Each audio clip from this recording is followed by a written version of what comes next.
Week one is finally here. Let's start the predictions.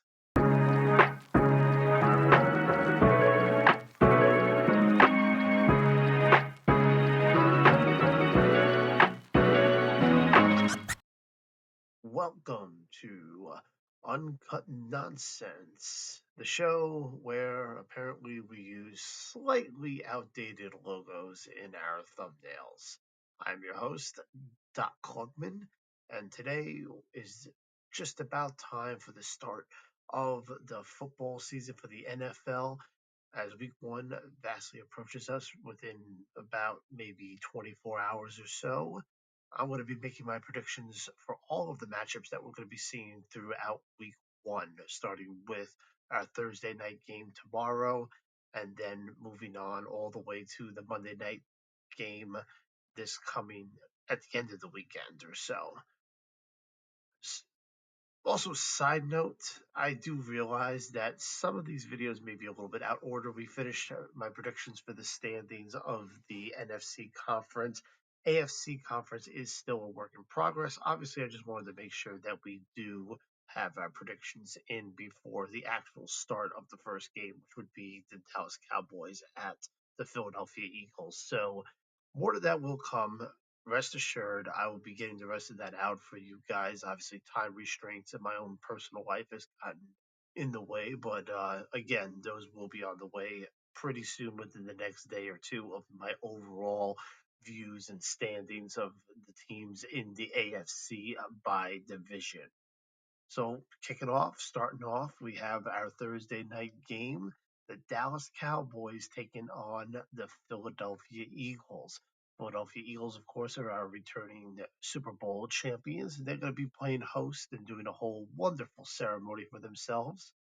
As a Giants fan, it definitely does hurt. But they'll be taking on the Cowboys. Of course, the Cowboys' biggest news from them is the fact that they have split ways with Micah Parsons, putting another big hole into that defense. Now, all things considered, I think this will still be a good matchup. It's an NFC East matchup, and it's one of those matchups that you know is going to be a good one just because these are two powerhouse teams that still get a lot of recognition and can still do very well on both sides of the football. I think it's going to be competitive, especially in the early on stages of this game. You might even see a little bit of a gunsling match between Jalen Hurts and Dak Prescott. I think Saquon Barkley being utilized for the Philadelphia Eagles is going to be a major factor, as well as making sure that the defense holds strong for the Eagles, something that was very strong for them last year. As of the Dallas Cowboys, the big problem that I see with them is having that defense with so many holes. They were horrible last year on defense. I'm not anticipating that it's going to be looking good going to this anyway. We'll start off with my prediction with this one, and I'm going to give the win to the Philadelphia Eagles. I just think that Dallas Cowboys, although they can get into a little blow for blow in the early on, I just don't think they have the tools to be able to finish strong and be able to finally knock off the Eagles. You know, it's going to be crazy there in Philadelphia. It's always a hard place to play, and I just don't see the Cowboys being able to get it done in this scenario. I just think it's going to be too tough for them. And with all the pieces that they are missing, I just think the Eagles are going to be too much of a challenge for them. So, in this case, I would have to go with the Philadelphia Eagles to take the game in this one.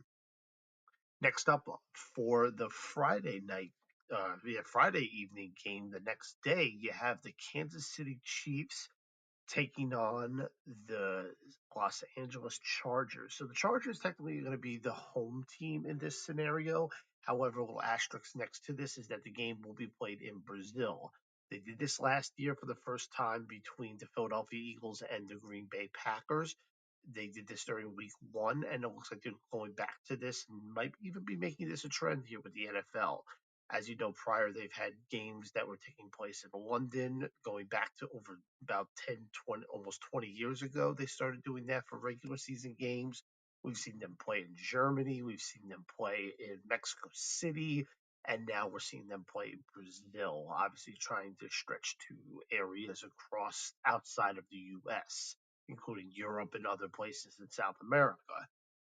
Side note, I like it. I think it's a good way to spread the word around. Obviously, it's a big marketing thing for the NFL to make more money. If that's what ends up floating your boat, NFL, I got no problem with it. I mean, I don't have a horse in the race when it comes to that. I'm not sitting at the board meeting, so do with it as you will. With that being said, though, for the actual game, Kansas City Chiefs, they had that fiery defense. We're going to see Justin Herbert go back at it again, coached by Harbaugh, and we're going to see just how much improved they are with this combination of coach and quarterback for the second year now. Justin Herbert, I just need to see more of him. And I'll go over this when I break down the AFC West and we talk about the Chargers more specifically. But I need to see more from Herbert. I have not seen enough from him, and everybody talking about how much of a great quarterback he is. I'll admit the guy's good. However, you can't be getting this much praise and fall flat every single time in the playoffs, or maybe not even making the playoffs. And it's just something that's been a constant struggle for this team. And it just always seems like there's an excuse. Coaching stats bad. Special teams game was bad this year. Defense failed as that year. It's always an excuse, and it never falls on, hey, you know what? Offense might not have done their job. Herbert might not have performed at the elite level that everybody says that he should be at. It's stuff like that that is just swept under the rug, and then people say, oh, yeah, Justin Herbert, he's such a great quarterback. I'm not saying that he's not a good quarterback. However, to be saying great, to be saying elite, to be saying top five, sometimes people put him in the conversation, top five in the NFL, it's completely blown out of proportion with that. It's ridiculous. He's not a top five quarterback. There are other people that have better skill sets than he does and is able to perform better, even without the team around them to make them better. With that being said, in this situation, I think the defense for Kansas City is going to be too much. This is supposed to be a home game for the LA Chargers. Not really. It's going to be a neutral field thing. I think that definitely is going to help out that it's not being played at SoFi Stadium in LA. So I do think that Kansas City, although we did see struggles with them in this past season offensively, obviously wasn't putting up the points like they used to, wasn't having so dynamic offense that we were used to seeing. Kelsey wasn't the same person. Mahomes wasn't dropping 5 touchdowns a game passing wise.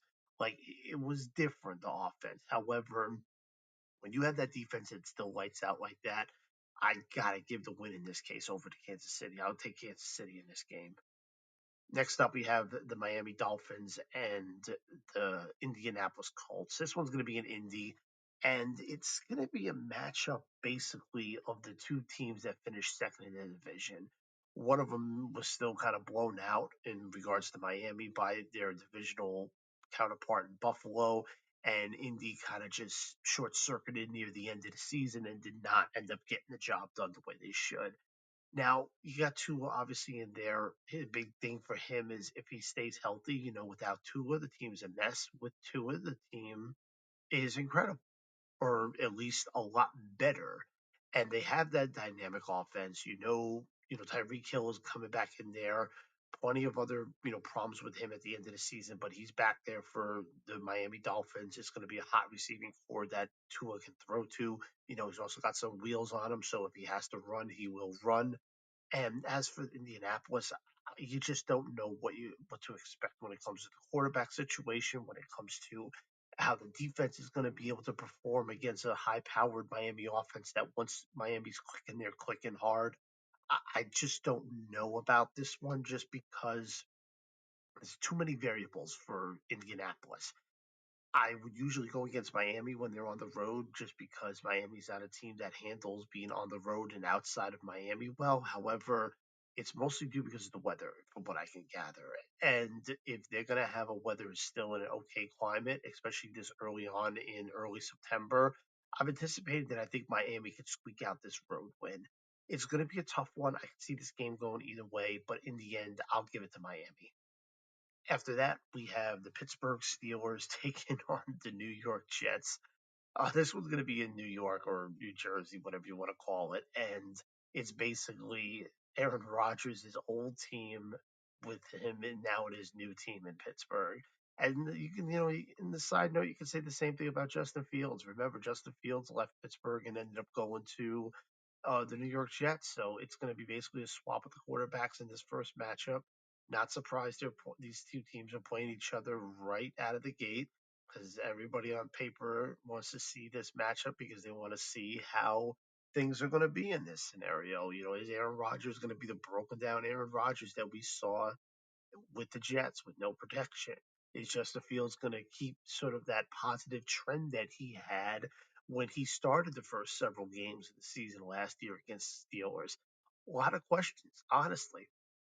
The Jets are not known to be developing young quarterbacks pretty well, and here you have Justin Fields that needs development. Is it going to be a bust when it comes to that? Aaron Rodgers, same thing. They want that. Steelers want that sort of experienced player, if you will. And is Aaron Rodgers got it anymore? Is this really the time that he still has a little bit more in the tank to be able to get these critical wins to help out the Steelers? I like Steelers defense in this. I honestly think the Jets just overall are just going to be a really poor team this year. I'm going to give the win to the Steelers on the road on this one. I just think that this one's going to be a little too easy for the Steelers, and I'll give them the W in this case. After that, you got the Carolina Panthers taking on the Jacksonville Jaguars. Nice AFC versus NFC matchup here. I kind of like this one. These are two teams right now that are both trying to continue in the right direction, or at least Carolina is trying to continue in the right direction. Jaguars are trying to get back up into the right direction. Both had average to below average to almost poor seasons last year. Both struggled tremendously. Carolina on defense, Jaguars everywhere, basically. But the Jaguars do have the more potential. You had Trevor Lawrence and Travis Etienne, obviously, in the backfield for the running game that could still end up doing at least some positive for the Jaguars. Or I should say, I've seen more positivity coming out of Jacksonville than I've seen with Carolina, especially in the past few years with the rosters that they've had sort of assembled going into this matchup. Jacksonville's also at home. You got to give them the home field advantage on this one, too. I do think that Jacksonville will have enough to be able to take down the Panthers just because I need to see Bryce Young be consistently good going into the next season. We thought maybe we would see something positive at the start of last season. It was the complete opposite. He was atrocious. In this case, we need to see a positive setting in order for me to start believing in the Panthers, even against some of these opponents that might not be the best. I just think that Jacksonville will have a little bit more improvement on their end, and I think they'll be able to handle the Panthers, especially if they're going to be in the home team. I'll give it to Jacksonville. After that, Arizona Cardinals taking on the New Orleans Saints.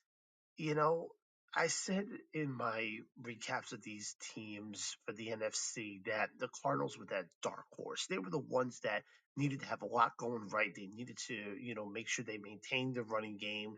Even though if the passing was going to be lackluster, they needed to just improve on that defense a little bit, and they couldn't abandon, things too early. They needed to stick to their guns, and they needed to essentially do better in those areas, and potentially that will be the one that would be able to get them some of their wins.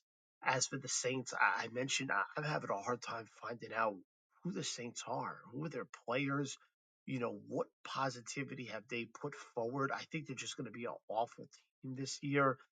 I looking at their schedule for the Saints just for the rest of the season, I'm having a hard time finding wins for them, whether it's home or away. I just think that there are just so many other teams that have slightly more or way more talent the New Orleans Saints. It will be played in New Orleans, though, so they do have the home field advantage in this one. I'm curious to see what Rattler does now under center, now that Carr is no longer there, and see if it actually does make some sort of improvement for the team. But overall, I just like the Cardinals a little bit more on the road on this one. They really wanted to improve their time over on the road just because they were not the absolute tremendous amount. I'll give this win to the Cardinals just because I think that they'll be able to take down a Saints team that's really so much on the downgrade. After that, another NFC East. You had the first two NFC East teams play on Thursday, and on Sunday you'll have the other two NFC East teams play. It's the New York Giants taking on the Washington Commanders. That's my Giants right there. And you know what? It's not a bad game for the Giants to start off with. They obviously had a shiny new offense that they want to, show off with Russell Wilson and, see what's going on with Malik Neighbors and see if he can continue this positive trend. Like I said in my recap with the Giants need to prove that they still have or that they have an offense to counteract what I think is going to be a very, very good defense for the Giants. I really think that they will have a great defense. The problem is, though, if their offense is still terrible, like it was or has been the last several years under Daniel Jones, then I don't think that the defense can do it all to give them some of these wins. As for Washington, this is going to be the sophomore season and seeing whether or not Jaden Daniels is going to continue that positive trend. See if Dan Quinn can still perform his magic he did as a rookie head coach last year. This is going to involve a year that is going to have a few more tougher opponents. Your divisional opponents will know you well because they've already played you twice. This will be the Giants now third time facing off against Daniel Jones, so they have a little bit more experience right now compared to any other team in the league. I think it's actually going to be a really close game. I really do. Here's where the problem lies, though, is that I don't know what the Giants are going to be capable of offensively. They can come out, they can be incredible. And in that case, I think the Giants should end up getting the win in this case. However, if they are not as incredible as you, or at least I would hope that they would be, I think Washington does have the ability to be able to get the job done and get the win. If they can hold them enough times on defense for Washington, then I think that Jaden Daniels might be able to do enough. Remember, he's now teamed up with Debo Samuel, so even though maybe Samuel is not the same person that he might be, he still is a very good person to have in your receiving core. I like Debo a lot. I think he can also be sort of that mentor too with some of the younger guys that you have on this Washington team.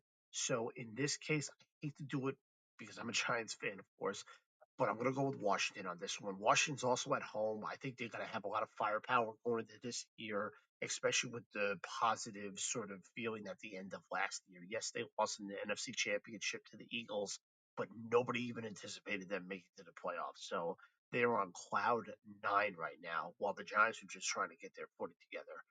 I'll give it to Washington. After that, we have the Tampa Bay Buccaneers taking on the Atlanta Falcons. Falcons are on the home team on this one, and it's another good divisional matchup.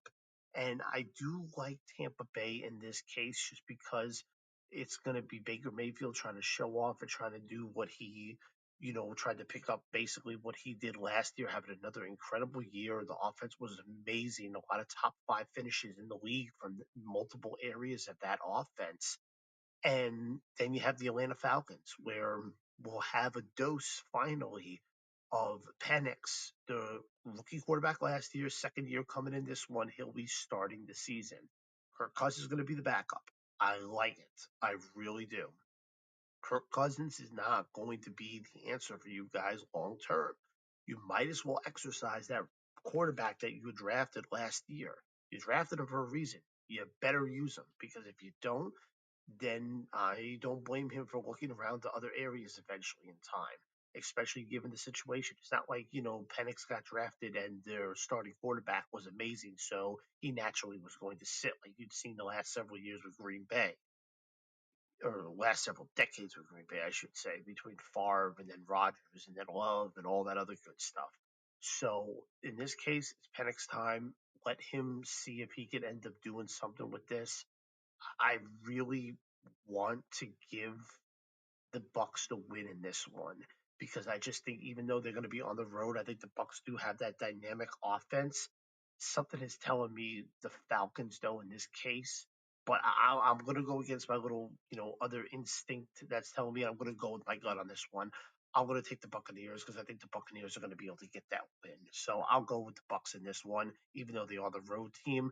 I think they'll do enough to be able to outlast the Falcons. I do think that it could potentially also be a low scoring game. And if it is low scoring, I think the Falcons might have a chance to win because they can show that they've kept Baker Mayfield and that offense at bay.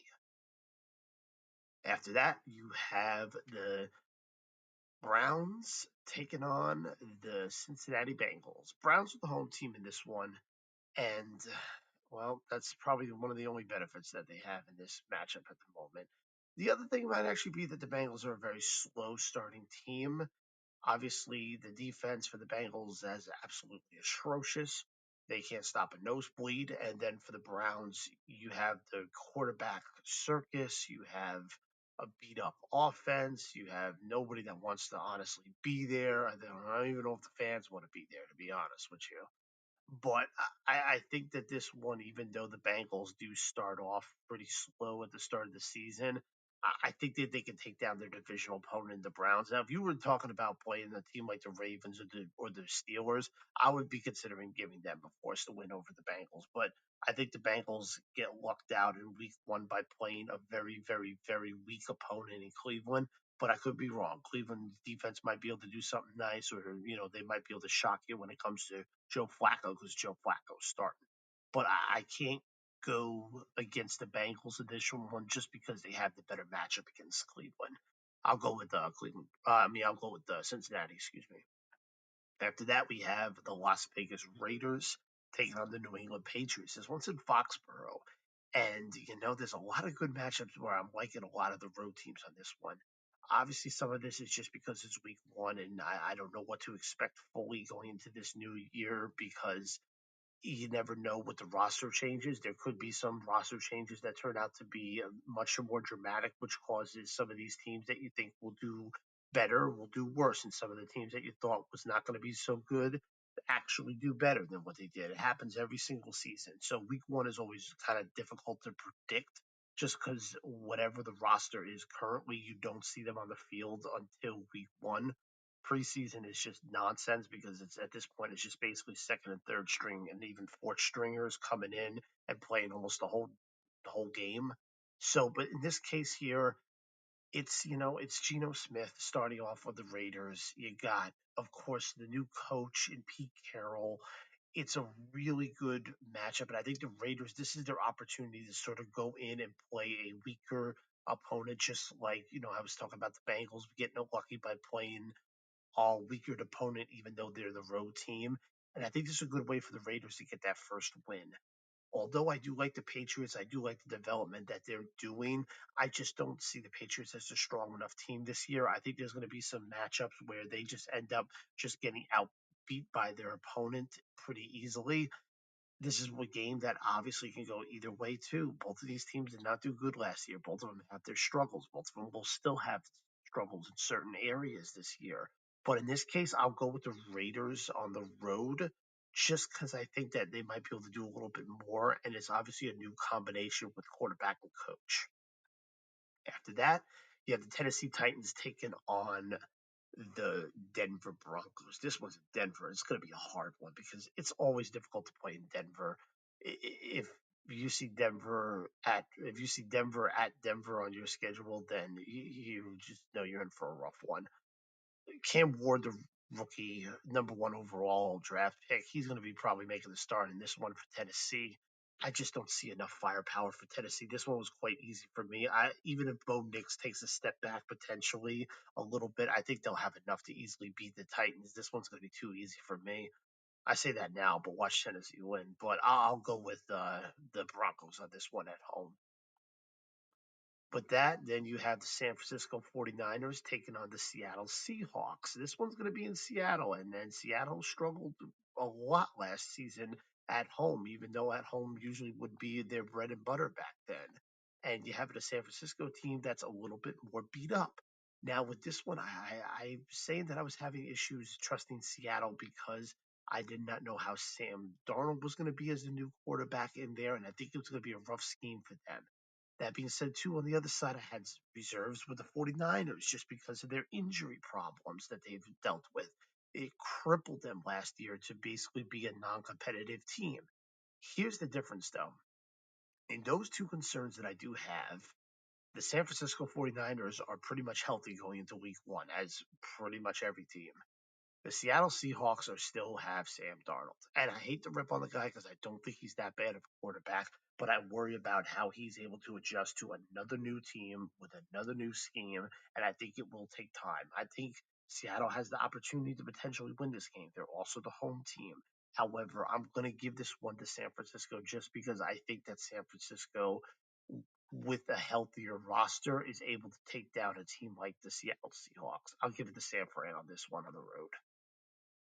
After that, you have the Houston Texans on the road taking on the LA Rams. Again, two divisional winners last year, one from the AFC South, one from the NFC West. And this is another one that I like. I like the divisional winner taking on the divisional winner. Of course, week one always has those classic, nice matchups that everybody loves to see, and this is going to be one of them. I really like CJ Stroud. Obviously, second year with the second year coach as well. They both made the playoffs these last 2 years. Both won a game too. That combination does not happen. Last time that combination happened, we got to go back to the early 2010s with Rex Ryan and Mark Sanchez with the New York Jets. Now you look at the LA Rams. I like what the Rams got going for them. I know obviously rosters changed in the past several years for them, but I do believe that the LA Rams are going to be able to sort of piggyback off of the good defensive performance that they had that got them the wild card win over the Minnesota Vikings. I do like Stroud. I like him a lot. I worry though that also being on the road in this one matchup is going to potentially hurt him even more in this case. He does lose Diggs in the receiving core, which is a little bit of a question mark that I'm going to have for this team pretty much throughout the entire year. But with that being said, I think I'll give it to the Rams. I'll give them the W this time at home. Don't disappoint me, Rams. I'm actually going with you on this one. After that, you have the Lions taking on the Packers. I love the NFC North showdown that you have. And this is a Packers team that is taking a really, really good turn when it comes to picking up Michael Parsons, having Love continue to develop after he's got his, contract extension that he did. I really like, they used Josh Jacobs very well with the run game last year. I'm looking for them to just improve on all aspects of the ball, and I do think that the Green Bay Packers are going to be able to do it. Now, it also helps when you're in a Lambo in this situation. Unfortunately, not the cold tundra of Lambo that you're used to seeing. However, it is still nice to have home field advantage.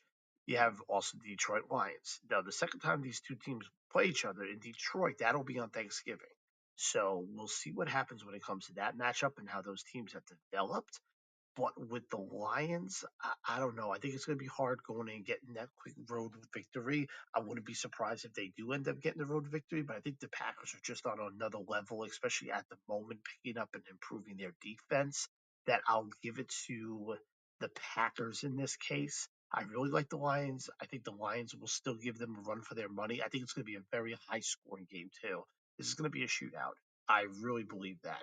But in a shootout scenario, I think in this case, I'm going to trust Green Bay and Green Bay at home. Green Bay gets the win. Finally, we have Sunday Night Football. The Baltimore Ravens taking on the Buffalo Bills.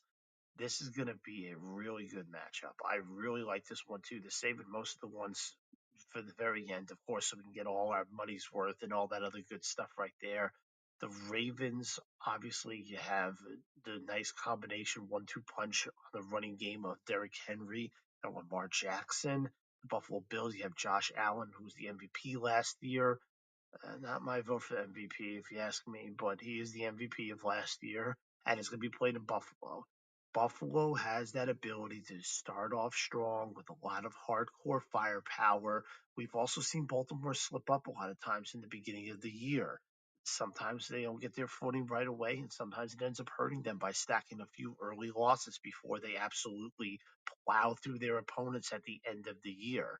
So, that being said, I'm going to go with Buffalo on this one. I think Josh Allen's going to show up. He's going to have a great game. I think Buffalo's out there trying to also make a statement that they are a legit team and that they're going to go further on and potentially make it to the Super Bowl this year. I think they also have the energy of the crowd behind them. Buffalo's another place that's kind of tough to play. And I think I'm going to have to give Buffalo the win on this one on Sunday Night Football. And finally, for the Monday night matchup of week one, the final matchup that you'll see in week one, you have the Minnesota Vikings taking on the Chicago Bears. A little bit of a disappointing finale, if you ask me. I mean, I get the whole hype with it. You have two, rookies that are two quarterbacks that were going into their sophomore year. Uh, Caleb Williams for Chicago, that was having a really, really rough year last year. Obviously, he's looking to improve. And then the other one, J.J. McCartney, who ironically did not play at all last year. He had the potential to start. He ended up getting hurt, and he missed the entire season. Now, while he sat on the bench, he had Sam Darnold, of course, that took over, got them 14 wins, and then an early bump out in the wild card round. As for the Bears, never even made the playoffs. Just the struggles of them were too much. They obviously went through all entire coaching staff again in Chicago, and they're going to try to do it again with a different team, just proving that they are so inconsistent as an organization. Now, this one will be played in Chicago, and this is going to be a good one because you don't know who you're going to get when it comes to the Vikings. I think this will be a very low scoring game because I think that the defenses will, not that the defense will be incredible. However, I do think that the Vikings and the Bears are going to have slower moving offenses going through, so the defenses will have an opportunity to provide more stops than what you would usually see from these two teams for the rest of the year. That being said, I think I'm going to trust the Vikings a lot more to be able to get the job done. I've seen enough with Caleb Williams. I haven't seen enough with J.J. McCarthy or really anything with J.J. McCarthy, but I'm willing to give the win in this case to the Vikings on the road. I would not be surprised if the Bears win this one. I think the Bears definitely have the potential to squeak out a victory in this, especially them being at home too. But I don't have the faith in the Bears like I do with at least the potential people that we have for the Vikings. I trust that the Vikings are able to shape up the offensive line a little bit better. Still got Justin Jefferson, who it don't matter who's throwing the ball, he can still jump up and get it. And I think that the defense for the Vikings, besides that pass defense, will be able to at least shut down the rushing attack the Bears do, and at least be able to limit them in other ways. I'll give the win to the Vikings on this one on the road. Again, this one could go either way, but I'll stick with the Vikings.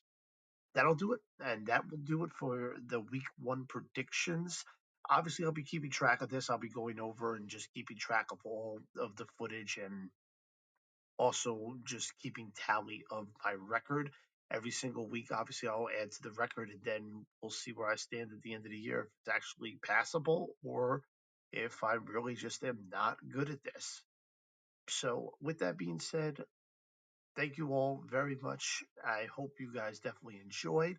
Let me know in the comments what you guys think about these picks. Let me know, your personal picks. Let me know if I did so bad about this. Please, I definitely don't mind hearing a little bit and then wondering, what you guys thinking about the situation.